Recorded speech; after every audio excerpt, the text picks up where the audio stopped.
You ever witnessed something so wrong that your heart just stopped and you couldn't believe no one was stepping in? This happened at a quiet little diner in Ironwood, Montana, a place where the coffee's strong, the eggs are greasy, and Sundays are slow, until one Sunday, everything changed. An old man walks in, Joe Carter, 78 years old. Gray beard, faded jacket, moving carefully with a crutch under one arm. Nothing flashy, no fanfare, just another customer looking for a quiet lunch. He always came alone, always sat at the same table near the window, and ordered the same thing: cold sandwich, no cheese, black coffee. That was his routine. But this time, his usual spot was taken, so he slid into a booth near the aisle. No fuss, no complaint. And that's when he showed up, the new manager. Clean-cut, clipboard guy, name's Darren Fields. Been on the job barely 2 weeks, and right out the gate, he walks up to Joe and says, "Sir, we need this table for other customers." Joe blinks. He's already ordered, already settled in. "I'll be quick," he says softly. "I'm not trying to cause trouble." But Darren doesn't budge. "Sorry, sir, this section is reserved. Company policy." His voice gets loud. Real loud, loud enough for other tables to hear. But nobody speaks, nobody steps in. Just the sound of silverware clinking, coffee being poured. Joe tries to stand up, fumbling with his coat and crutch, and in that moment, his old veteran tag slips from his neck, falls right onto the floor. It says, "Disabled Veteran, U.S. Navy, 1971. The corners are worn. The print faded, but it's clear what it means. Darren doesn't care. Joe leans down. His hands tremble. The weight of the moment heavier than his crutch. And then something shifts. At the next table over, 3 men rise from their seats. Quiet, no theatrics, just presence. You know that feeling when someone stands up and the whole room just knows? That was it. 3 men in Navy uniforms. The one in front, broad shoulders, sharp eyes, steps forward and gently picks up Joe's veteran tag from the floor. Without saying a word, he presses it into Joe's palm. "Sir," he says, calm but firm, "please, sit down. This is your table." Darren still doesn't get it. "Excuse me, this is none of your business." The second man, lean, younger, eyes locked, turns slowly. "You just asked a disabled veteran to leave, right in front of 3 active Navy officers. You want to explain that?" Dead silence. Not a phone buzzed, not a fork moved. The tension in that diner turned thick. The third sailor, quiet, still, but deadly serious, steps forward and adds one sentence: "Thank you for keeping your oath."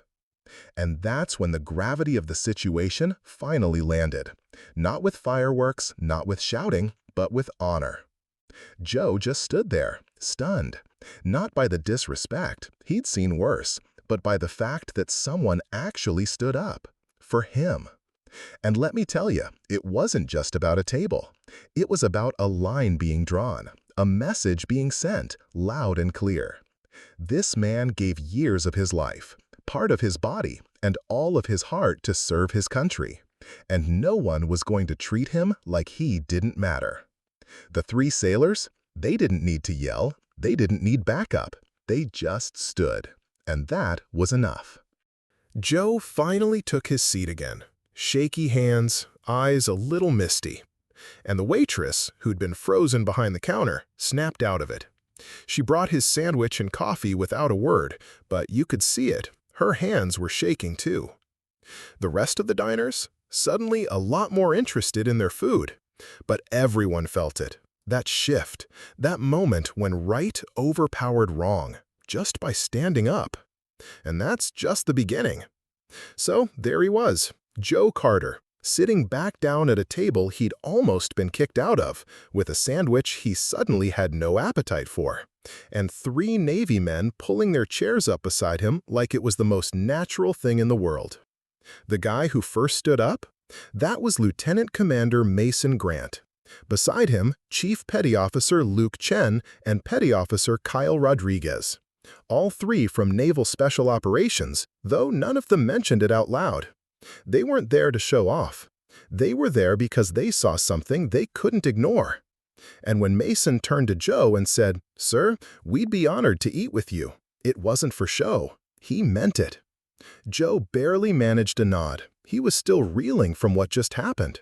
He'd been coming to that diner for 3 years, always respectful, always quiet.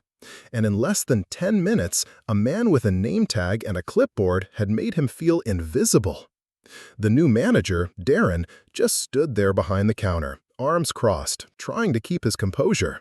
He still didn't understand the damage he'd done, but the rest of the room? Oh, they did. People were watching now. Some were whispering.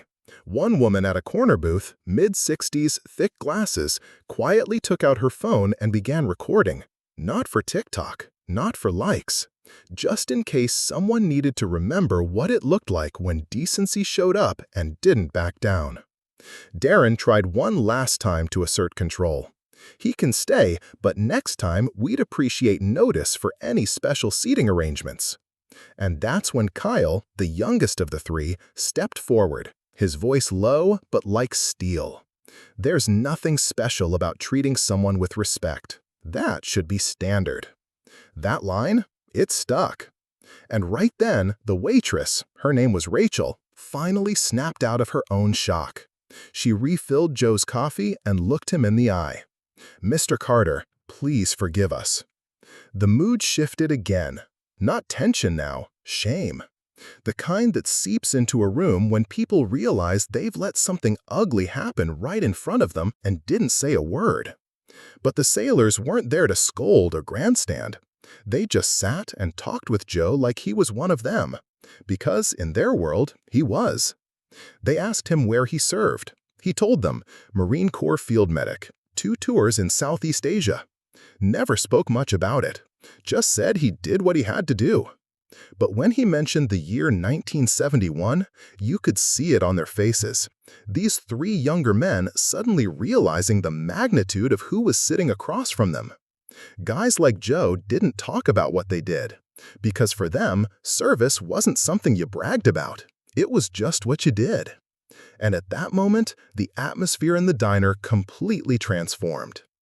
Other diners began to look at Joe differently, no longer as that old man with the crutch, but as someone who'd carried burdens they couldn't imagine.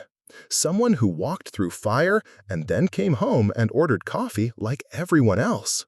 Mason turned to Joe and said something that later would get written down in more than one journal. "Sir, you shouldn't have to eat alone. Not after everything you've given." Joe's hands shook a little. Not from weakness, from emotion. Because in 30-something years, no one had said anything like that to him. The 3 sailors? They moved their drinks and meals to Joe's table. They sat close, they leaned in, they listened. And Joe smiled. Across the diner, Darren disappeared into the back, and a few minutes later, the owner, Mrs. Bennett, came out.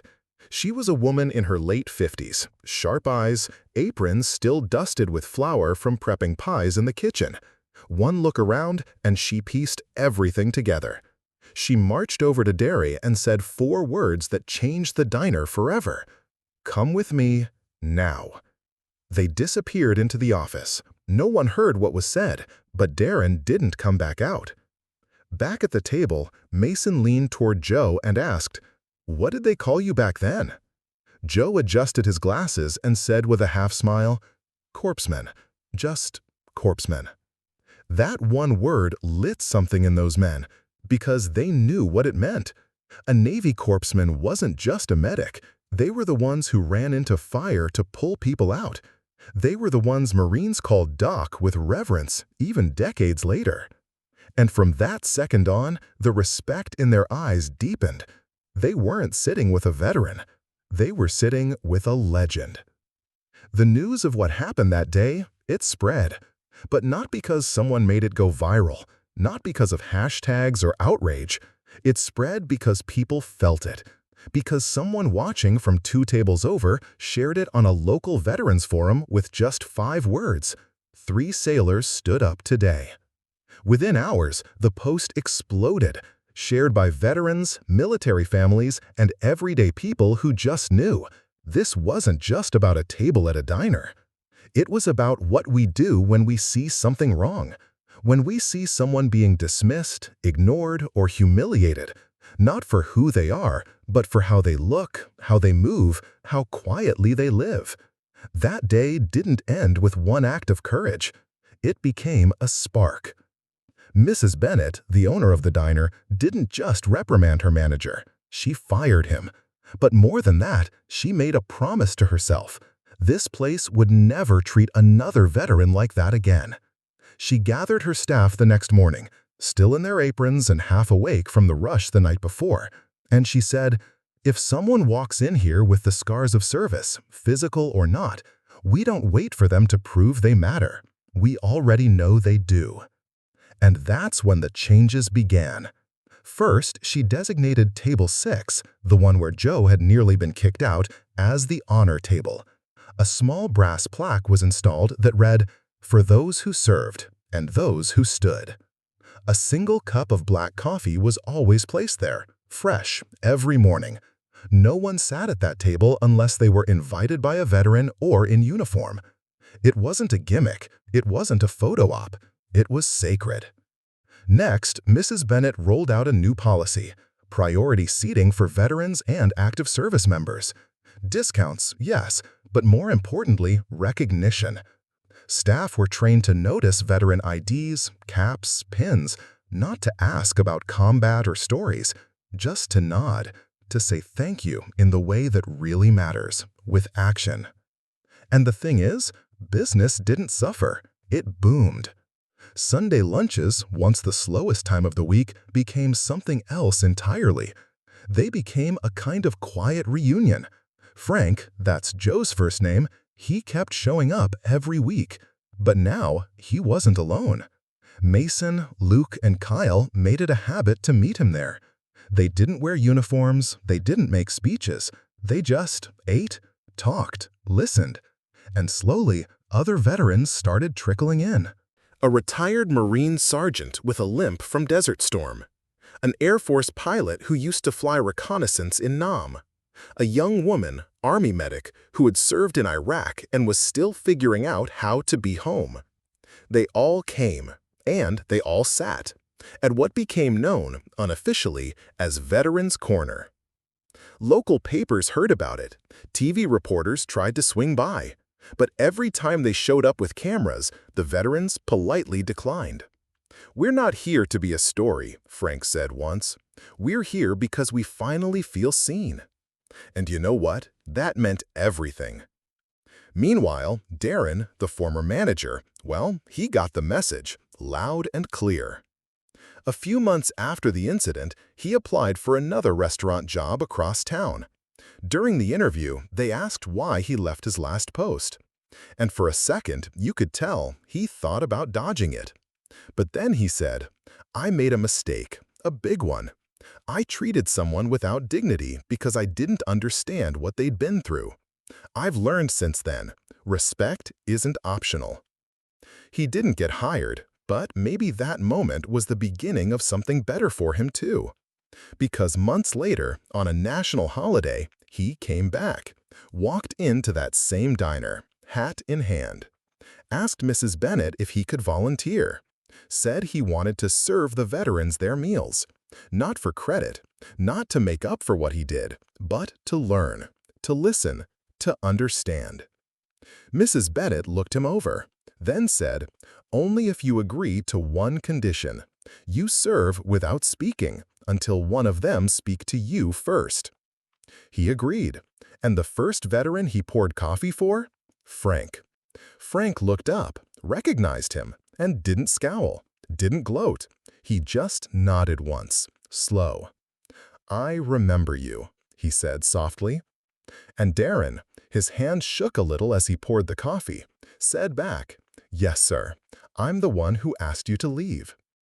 Frank looked at the steaming cup for a second, then said, "And now you're asking to serve." That was all. No speech, no drama, just a nod.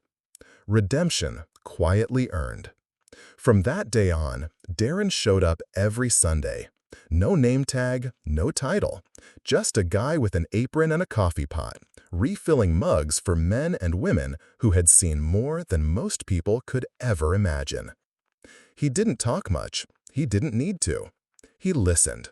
And that became his way of apologizing, not with words, but with consistency. Week after week, the diner transformed. The honor table? It never stayed empty for long. Sometimes it was a place for reflection, just a single vet sipping coffee in silence. Other times it turned into something louder, livelier, old friends reconnecting, strangers swapping stories, younger recruits absorbing the wisdom of those who came before. People came from out of town just to see it. Some didn't even order food. They just stood at the edge, looked at the plaque, and nodded, like it meant something personal to them. And it did. Because what started as one man being shamed for moving too slow had become something so much bigger. A reminder that dignity shouldn't have to be earned. But when it is earned, it should never be taken for granted. One Sunday, a group of high school students visited the diner with their teacher. Field trip, history class. The teacher, a retired Marine, walked them straight to the honor table, told them the story, not from a script, but like it was something sacred. "This is where you learn," he said, "that standing up for what's right doesn't need permission." One student raised their hand, curious. What happened to the manager who kicked the old man out? The teacher paused for a second before answering. He learned that every action has a consequence, and sometimes those consequences teach us how to become better people. Frank was sitting nearby, heard the question, and when the kids turned to look at him, he stood up slowly and walked over. "Kids," he said, his voice gravelly but gentle, "what matters isn't what happened to him. What matters is what you do when you see someone being treated unfairly." Another student asked, "But what if we're scared?" Frank gave them a half smile. "Fear's normal. Courage is doing the right thing even when you're afraid." The teacher later told his colleagues that his students learned more in that moment than from any textbook he'd ever taught. And the impact kept growing. 3 years passed. Frank kept showing up, slower now, but never late. And every Sunday, without fail, that same group of Navy men sat with him. What began as a moment of defense turned into years of friendship, real friendship, the kind that doesn't need words. Frank didn't talk much about his time in the service, but one thing he told Mason stuck with him forever. He said, "The hardest part isn't the fight. It's coming home and feeling like no one knows you were ever there." Mason never forgot that. And then, one morning, it happened quietly. Frank didn't show up. No call, no warning, just an empty table. Word spread fast. The next day, the community learned. Frank Carter had passed away peacefully in his sleep. He was buried with full honors. Hundreds showed up. Veterans, civilians, families, children. Many had never spoken to him, but they knew his story, or at least they knew what he stood for. And in that little diner in Ironwood, Montana, the honor table was draped in the American flag.